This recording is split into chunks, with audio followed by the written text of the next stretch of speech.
Sebelum kita masuk dalam pujian dan penyembahan lebih dalam, pada hari ini kita akan merenungkan Katekismus Reformasi. Kita akan terus merenungkan selama 50 minggu ke depan. Jadi kita akan membaca ini selama 52 minggu. Mungkin baru Anda yang baru pertama kali hadir atau Anda baru pertama kali join live streaming. Apa sih Katekismus Reformasi itu? Katekismus Reformasi ini adalah ringkasan dari 3 katekismus, yaitu Katekismus Geneva yang ditulis oleh John Calvin, kemudian Katekismus Heidelberg dari Gereja Protestan Belanda, dan Katekismus Westminster dari Gereja Protestan Inggris. Jadi ini adalah ringkasan dari 3 katekismus besar. Mengapa kita membaca ini? Ada 3 hal.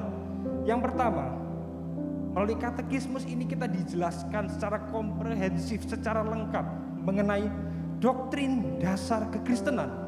Dan yang kedua, supaya kita bisa menepis ajaran-ajaran palsu yang sedang beredar di luar sana, yang tidak sesuai dengan Injil Yesus Kristus. Oleh karena itu kita semua perlu mengetahui pondasi yang benar mengenai dasar-dasar kekristenan.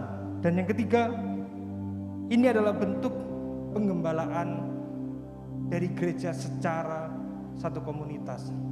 Baik, saya akan membacakan yang warna putih dan Anda mengikuti membaca dengan yang warna kuning. Apakah Allah itu? Allah adalah cinta dan memelihara semua orang dan segala sesuatu. Dia tidak terbatas, tidak berubah, dalam kuasa dan kesempurnaan, kebaikan dan kemuliaan, hikmat dan keadilan dan kebenarannya. Tidak ada yang terjadi kalau tidak terdiam dan oleh kehendaknya. Sekali lagi kita akan membaca firman Tuhan bersama-sama dari Mazmur 86 ayat 8 sampai 10, kemudian kita loncat ke ayat 15. 1, 2, 3. Tidak ada seperti Engkau di antara para Allah, ya Tuhan, dan tidak ada seperti apa yang Kau buat. Segala bangsa yang Kau jadikan akan datang sujud menyembah di hadapan-Mu, ya Tuhan. Dan Engkau akan memuliakan nama-Mu, sebab Engkau besar dan melakukan keajaiban-keajaiban. Engkau sendiri saja Allah. Yang 15, tetapi Engkau ya Tuhan, Allah penyayang dan pengasih, panjang sabar dan berlimpah kasih setia. Silakan duduk Bapak Ibu. Ini adalah Doctrine of God. Minggu lalu juga sempat dibahas oleh Pastor Mike waktu khotbah. Kita belajar 2 hal, yaitu Allah kita adalah Allah yang transenden dan imanen. Apa maksud dari Allah yang transenden? Allah yang transenden adalah Allah yang berdaulat, berkuasa jauh melampaui ruang, waktu dan sejarah. Bahkan Allah yang kita sembah, Allah yang melampaui pikiran kita, Bapak Ibu. Dia adalah Allah yang menciptakan seluruh semesta, segala galaksi, Bima Sakti, Milky Way dan lain sebagainya. Dia mengatur alam semesta begitu harmoni. Setiap planet bisa berjalan sesuai dengan orbitnya. Saya percaya itu adalah tangan Tuhan yang penuh kuasa. Di satu sisi, Allah yang kita sembah adalah Allah yang imanen. Apa itu Allah yang imanen? Allah yang imanen adalah Allah yang personal. Dia Allah yang pribadi, yang peduli dengan kita. Dia adalah pribadi yang dekat dengan kita, mengasihi kita dan dapat dipercaya. Tuhan yang kita sembah bukan Tuhan yang menciptakan begitu saja lalu meninggalkan seperti paham deisme, tapi Allah yang kita sembah, Dia memelihara, bahkan Dia dekat dengan kita. Alkitab mencatat, sehelai rambut kita jatuh pun Tuhan tahu.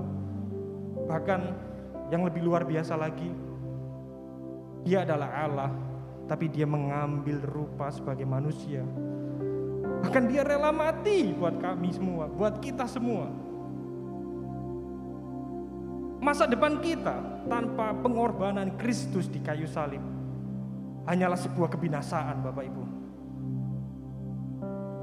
Saya tidak melihat dalam keyakinan manapun seperti keyakinan kita. Contohnya gini Bapak Ibu, mungkin Anda memiliki katakanlah hewan peliharaan, entah itu anjing maupun kucing, mungkin begitu lucu, begitu mengemaskan, tapi saya yakin kita semua nggak mau jadi sama seperti anjing atau kucing. Tapi Allah yang kita sembah, dia mengambil rupa sebagai manusia, dia peduli. Kita punya Allah yang berkuasa, tapi dia juga Allah yang peduli. Ini adalah sebuah kabar baik buat kita sebagai orang percaya. Ini adalah pengharapan.